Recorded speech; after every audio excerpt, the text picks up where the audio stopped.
siang, Bu. Siang, Bu.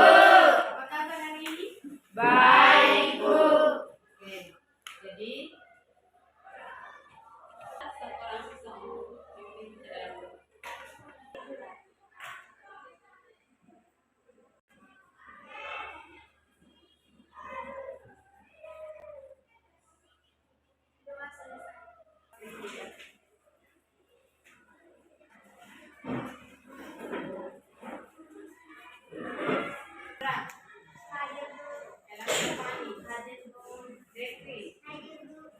seorang siswa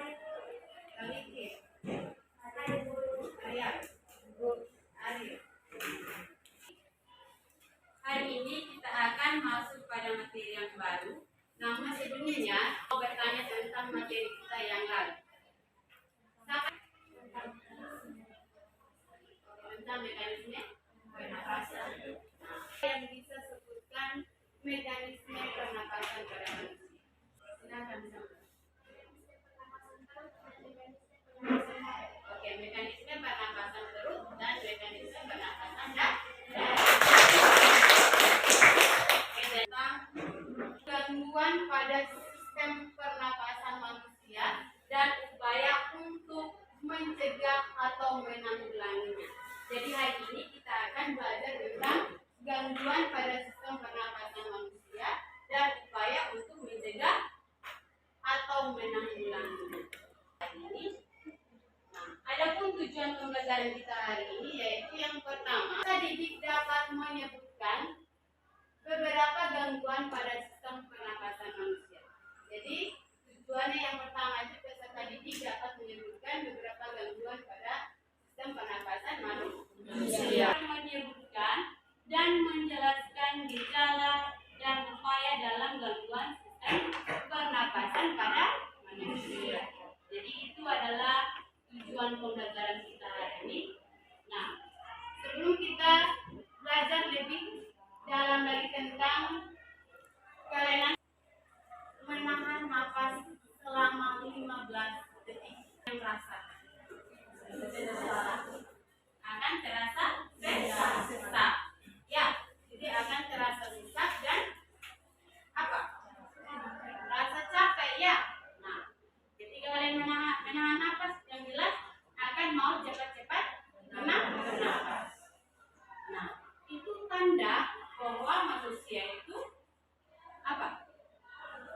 Membutuhkan udara atau oksigen. Manusia akan mati. Ya, 15 detik saja kita sudah merasa sesak ya, apalagi sampai 1 jam. Atau yang perhatikan halaman 63 itu ada tabel gangguan pernapasan dan lembar kerja siswa. Nah, masing di lembar kerja siswa kalian bisa mengisi di dalam tabel pada sistem pernapasan manusia, nama gangguannya, lalu yang tabel yang kedua itu gejalanya.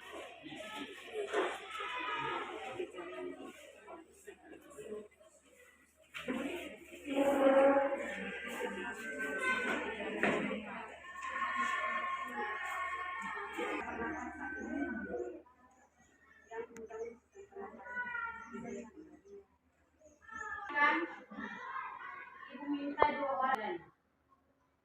Influenza, gejala demam berlangsung lebih dari 3 gejala batuk, sakit kepala, demam, pengasal.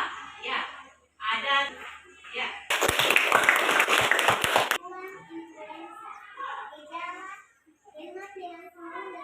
Saluran pernapasan akut. Ya. Jadi ISPA ini adalah infeksi saluran pernapasan akut. Penyakit yang diakibatkan oleh virus, bakteri, dan jamur. Ya. Jadi itu adalah penyebab dari penyakit ISPA. Coba tolong kalian perhatikan di layar ISPA, yaitu yang pertama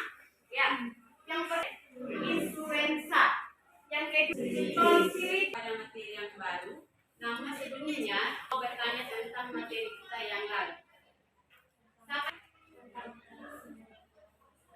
Tentang mekanisme pernapasan. Yang bisa sebutkan mekanisme pernapasan pada manusia. Silakan. Oke, mekanisme pernapasan perut dan mekanisme pernapasan darat. Tentang gangguan pada sistem pernapasan manusia dan upaya untuk mencegah atau menanggulanginya. Jadi hari ini kita akan belajar tentang gangguan pada sistem pernapasan manusia dan upaya untuk mencegah atau menanggulanginya. Adapun tujuan pembelajaran kita hari ini yaitu yang pertama, didik dapat menyebutkan beberapa gangguan pada sistem pernapasan manusia. Jadi tujuannya yang pertama itu peserta didik dapat menyebutkan beberapa gangguan pada sistem pernapasan manusia. Menyebutkan dan menjelaskan gejala dan upaya dalam gangguan sistem pernapasan pada manusia. Jadi itu adalah tujuan pembelajaran kita hari ini. Nah, sebelum kita belajar lebih dalam lagi tentang kelainan menahan nafas selama 15 detik yang rasakan akan terasa sesak. Ya, jadi akan terasa sesak dan apa? Rasa capek ya. Nah, ketika kalian menahan nafas yang jelas akan mau cepat-cepat bernafas. Nah, itu tanda bahwa manusia itu apa?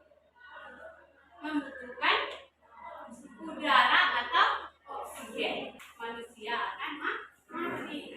Ya, 15 detik saja kita sudah rasa sesak ya, apalagi sampai 1 jam. Atau yang perhatikan halaman 63 itu ada tabel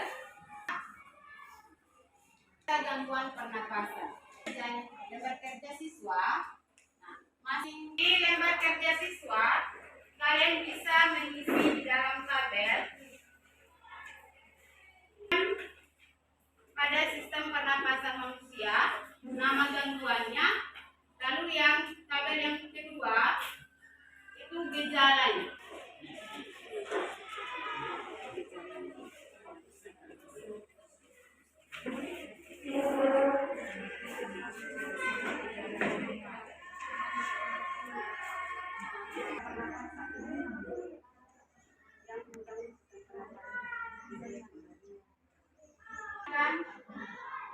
Ibu minta 2 orang. Influenza, gejala demam berlangsung lebih dari 3 gejala batuk, sakit kepala, demam.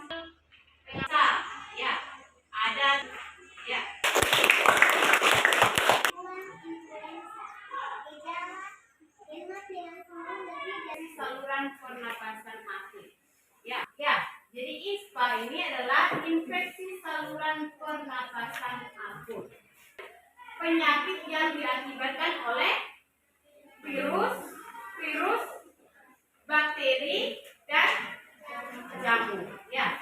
Jadi itu adalah penyebab dari penyakit ISPA. Coba tolong kalian perhatikan di layar ISPA, yaitu yang pertama, ya, yang pertama influenza, yang kedua tonsilitis, faringitis, ya, pneumonia, dan yang kelima itu adalah tuberkulosis atau TBC. Jadi yang biasa kita kenal dalam kehidupan sehari-hari namanya asma. Lalu yang ketujuh itu adalah kanker paru-paru. Jadi itu infeksi saluran pernapasan akut. Ya. Yang kedua adalah tonsilitis atau biasa yang dikenal dengan amander. Ya. Namanya faringitis. Yang keenam adalah asma dan yang ketujuh adalah kanker paru-paru. Nah, influenza. Nah, influenza ini disebabkan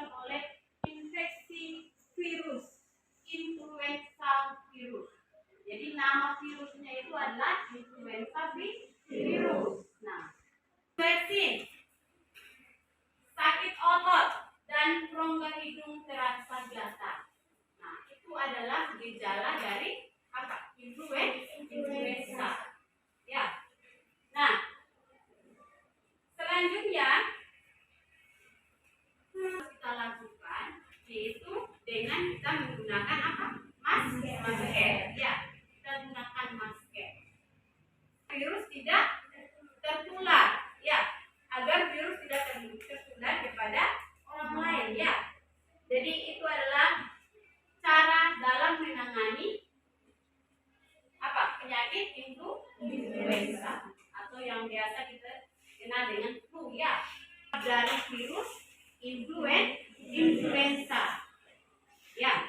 Jadi virus influenza yang menyebabkan adanya penyakit influenza.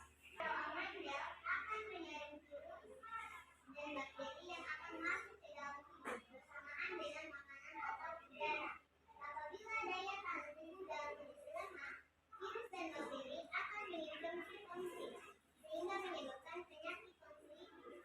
Gejala tonsilitis yaitu sakit tenggorokan, tonsil mengalami Peradangan, batuk, sakit kepala, sakit pada bagian leher atau telinga, dan demam. oke, yang tonsilitis. Oke, tepuk tangan untuk. Jadi penyakit tonsil ini gejalanya itu sakit pada bagian tenggorokan, ya, sakit pada bagian tenggorokan atau peradangan, ya, peradangan pada tenggorokan yang menyebabkan batu, ya, menyebabkan batu, sakit kepala, ya, sakit pada bagian leher. Nah, itu adalah penyebab dari penyakit Amandel, ya, penyakit Amandel. Ya, yang jelas cara mengatasinya yaitu dengan apa lagi? Menggunakan masker. Tempat yang terkena polusi udara, contoh yang ada debu, ya, tidak berada di tempat yang ada debu.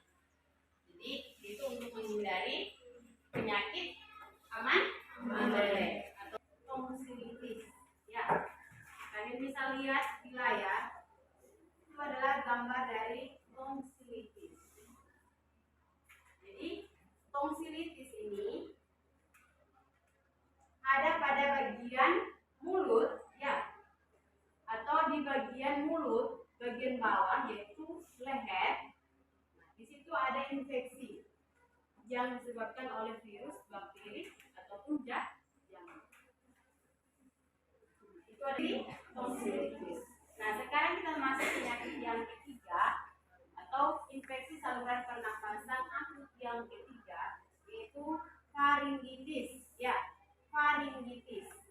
Nah, faringitis itu adalah infeksi pada faring oleh kuman penyakit seperti virus, bakteri, dan jamur. Jadi itu adalah penyakit faringitis yang menyerang faring, ya. Jadi penyakit faringitis ini dia menyerang faring. Akan rasa nyeri saat menelan makanan. Jadi yang penderita faringitis ini terasa nyeri saat menelan makanan, ya, atau biasa yang kita sebut dengan Amandel, ya. Jadi ketika kita menelan makanan akan terasa nyeri. Nah, penanganan faringitis yaitu memberi antibiotik, ya. Jadi kita bisa minum antibiotik untuk menangani penyakit infeksi saluran pernapasan yang namanya faringitis, ya. Jadi cara menangani dari faringitis.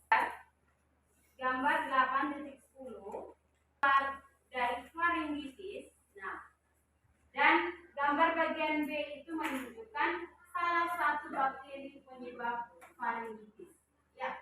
Jadi gambar bagian B-nya itu yang ini, ya. Gambar yang ini itu adalah salah satu bakteri penyebab faringitis. Itu Itu adalah gambar dari faringitis. Nah, sekarang kita masuk pada infeksi saluran pernapasan yang keempat, pneumonia. Ibu minta satu orang untuk baca apa itu pneumonia. Sudah, Bu.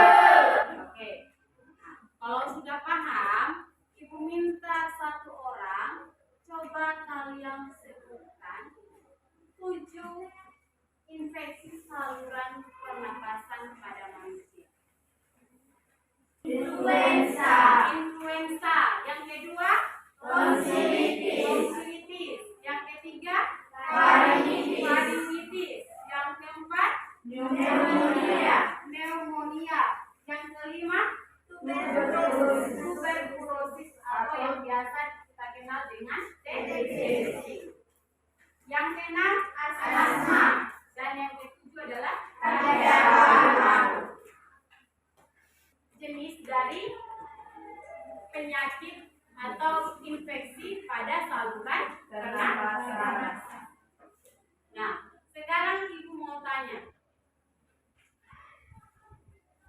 Kalian menjelaskan atau kalian sebutkan penyebab dari penyakit influenza. Penyakit influenza.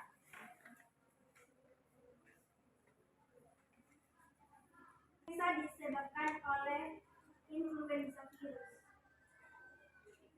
Penyebab dari penyakit influenza. Penyebab Influenza yaitu demam dengan suhu lebih dari 39 derajat Celcius. Jadi penyebabnya adalah demam lebih dari suhu 13 Celcius ya. Apalagi Bersin-bersin. pilek dan bersin-bersin. Ya, itu gejala dari influenza. Cara menanganinya, Ibu minta anak laki-laki. Cara menanganinya dari pernapasan ya. Menggunakan masker. Jadi cara menanganinya yaitu dengan menggunakan masker. Jadi yang terserang penyakit influenza dia harus menggunakan masker agar penyakit tidak tertular kepada orang lain ya, kepada orang lain yang sehat. Oke. Dengan materi kita hari ini Sudah, Bu. Oke, untuk menutup akan materi kita hari ini, pembelajaran kita hari ini, pembelajaran kita hari ini, nah, Ibu, minggu depan kalian harus